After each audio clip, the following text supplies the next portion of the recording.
नमस्ते, मैं हूं दीक्षा चौहान श्री विश्वनाथ आईएएस एकेडमी से और आज हम बात करेंगे HPS, UPSC, CDS, NDS and in सभी एग्ज़ाम के लिए जो हमने सीरीज शुरू करी है उसमें एक नए टॉपिक के बारे में जो कि है वर्क, एनर्जी एंड पावर।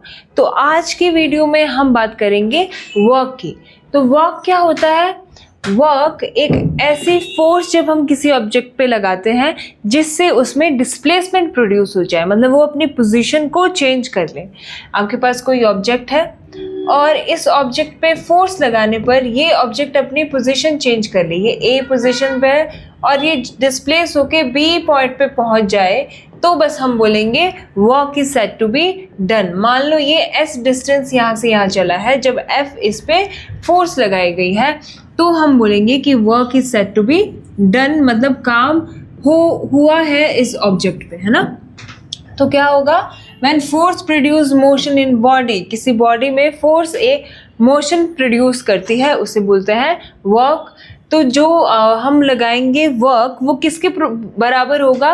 वो होगा work equals to force into displacement.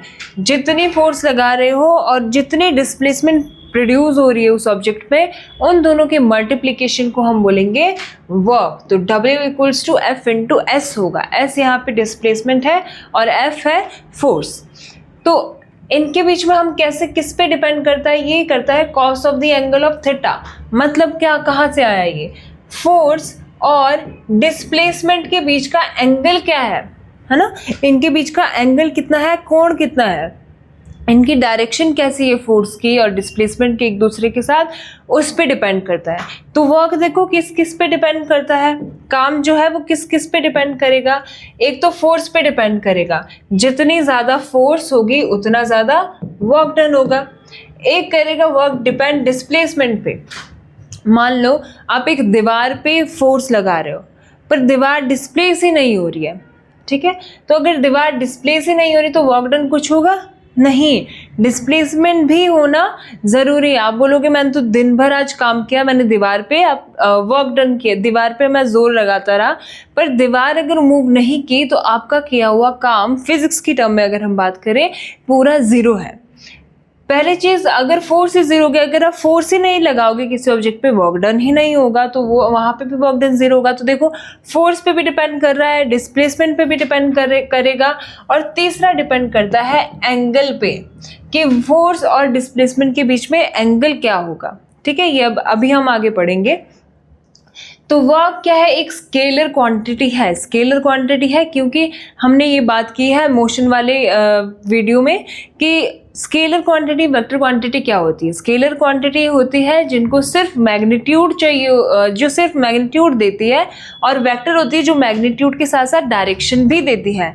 तो वर्क क्योंकि आपको सिर्फ मैग्नीट्यूड बताएगी, 20 जूल, 30 जूल, 50 जूल, सिर्फ आपको एक मैग्नीट्यूड दे रही है, एक न्यूमेरिकल वैल्यू ही दे रही है, तो इसीलिए वो क्या होगी? एक स्केलर क्वांटिटी होगी।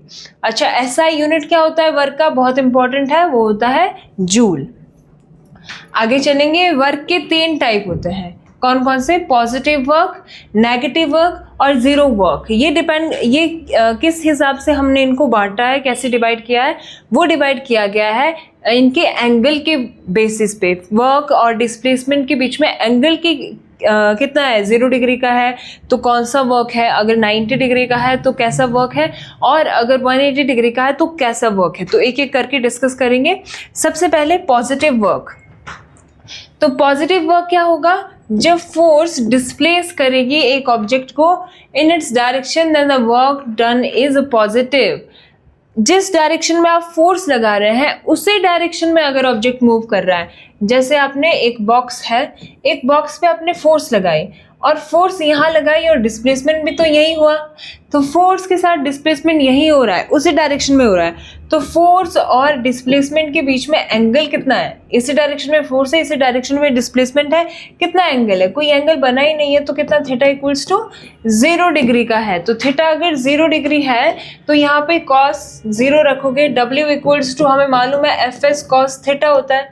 थीटा की वैल्यू 0 रख दो, क्या हो जाएगा? FS कॉस 0, और F कॉस 0 क्या होता है? कॉस 0 इक्वल्स टू 1 होता है तो W आ जाएगा एफ एस के बराबर पॉजिटिव वर्क डन आ जाएगा और मैक्सिमम वर्क डन आ जाएगा। ठीक है, ये मैक्सिमम वर्क डन होता है जब आप जिस डायरेक्शन में फोर्स लगा रहे हो उसी डायरेक्शन में डिस्प्लेसमेंट हो जाए तो।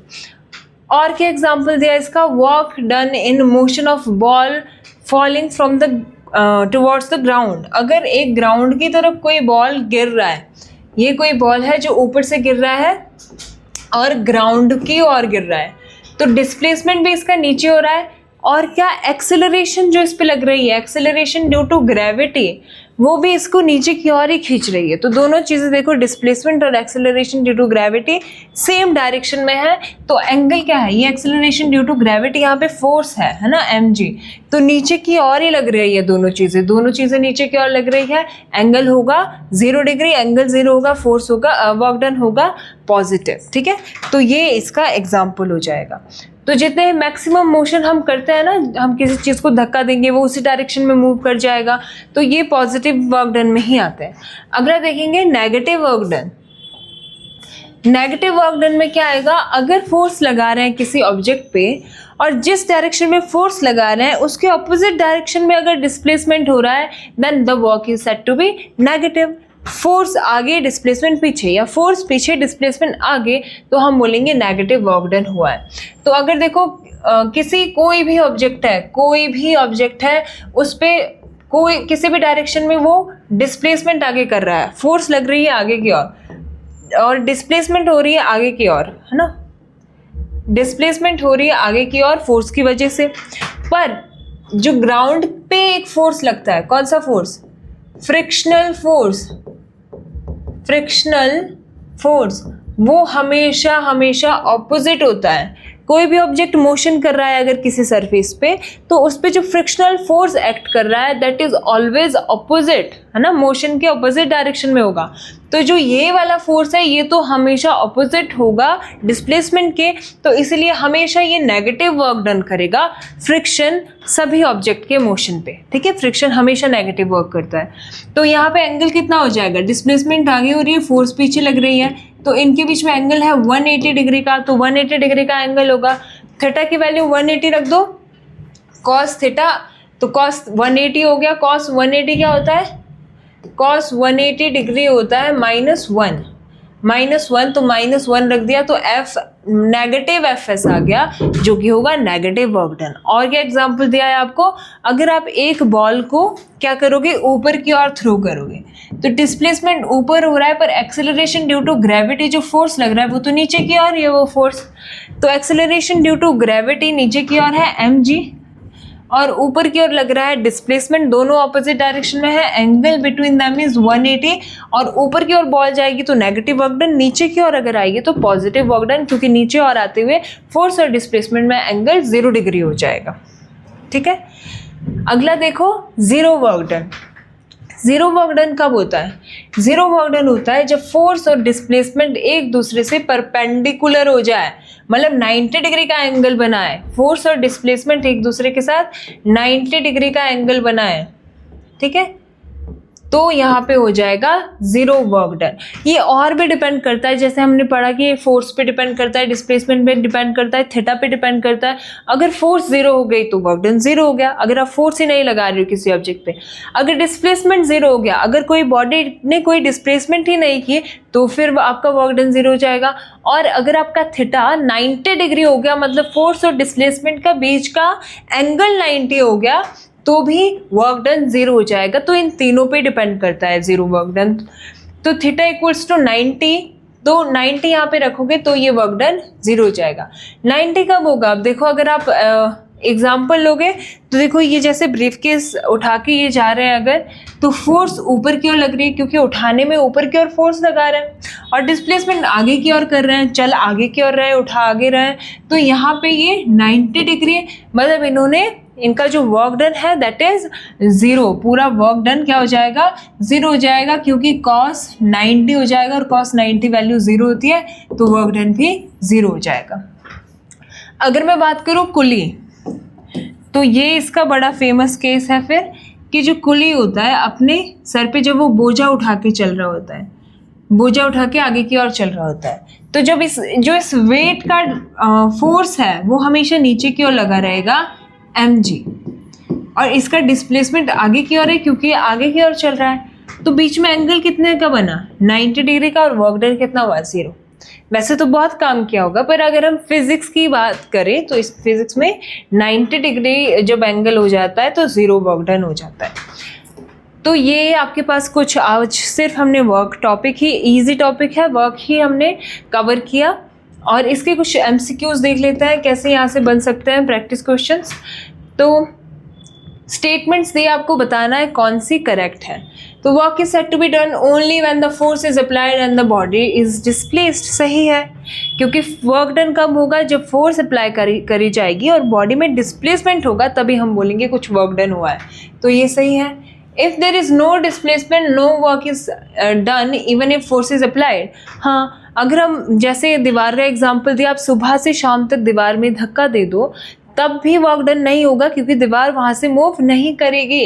तो there is no work done, 0 work done होगा जब तक डिस्प्लेसमेंट नहीं होगा, सही बात है ना, क्योंकि W equals to FS cos theta होता है। तो ये 0 हो जाएगा तो वर्क डन 0 हो जाएगा, ये 0 हो जाएगा तो वर्क 0 हो जाएगा, और अगर cos थीटा 0 हो जाएगा तो वर्क 0 हो जाएगा।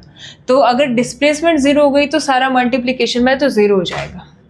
Work and energy have the same SI unit. हाँ, वर्क की यूनिट SI यूनिट क्या होती है, जूल, और एनर्जी की भी क्या होती है, जूल होती है। ये हम अगले लेक्चर में बात करेंगे एनर्जी की। तो पहली, दूसरी, तीसरी, तीनों के तीनों स्टेटमेंट्स करेक्ट है, ठीक है। अगला देखो, Potter carrying a load on his head, है ना, जो कुली है वो क्या लोड अपने सर पे उठा रखा है, and walking on the horizontal road does not work against the gravity because, है ना, कि उसने अगर अपने सर पे बोझा उठाया है और वो एक हॉरिजॉन्टल रोड पे जा रहा है। अब हॉरिजॉन्टल ही रोड क्यों बोला, ध्यान रखो, पोर्टर अगर अपने सर पे बोझा उठाएगा और हॉरिजॉन्टल रोड पे जाएगा तभी तो इसके फोर्स नीचे लग रही है F, डिस्प्लेसमेंट आगे हो रही है 90 होगा। अगर मान लो हॉरिजॉन्टल नहीं है, ये कैसा है, ये पोर्टर है कोई, ये कैसा है, ये सीढ़ियाँ चढ़ रहा है, तो नीचे की ओर फोर्स लग रहा है ना, लोड का, और इसका तो डिस्प्लेसमेंट है वो ऊपर हो गया, तो एंगल जो है वो 90 नहीं हुआ, बढ़ गया एंगल, और यहाँ पे वैल्यू 0 नहीं होगी, है ना, फिर वैल्यू 0 नहीं होगी, तो इसीलिए तभी 0 होगी अगर हॉरिजॉन्टल पे चलेगा। तो आपको ऑप्शन देखो दिए हुए हैं, हॉरिजॉन्टल रोड पे जा रहा है तो क्यों होगा, force act in the direction of motion, force motion की डायरेक्शन में लग रही नहीं, force is perpendicular to the displacement, हाँ, फोर्स पर डिस्प्लेसमेंट के परपेंडिकुलर डायरेक्शन में लग रही है, जैसा आपको डायग्राम में दिख रहा है यहाँ पे, ठीक है। तो ऑप्शन नंबर बी सही है।